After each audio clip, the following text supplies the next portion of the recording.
The automatic loading platform uses infrared light to sense the position of the material and adjust the platform to the right height.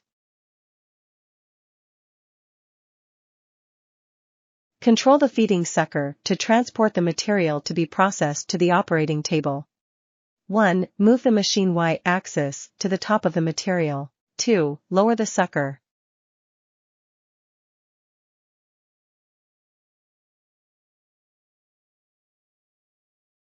3. Open the air pump so that the suction cup catches the material and lifts it. 4. Move the Y-axis so that the material is placed in the appropriate position on the processing surface. 5. Put down the suction cup to close the air pump and complete the feeding. CCD in the case of insufficient light can be turned on to fill the light, such as reflective materials, can be adjusted to warm light.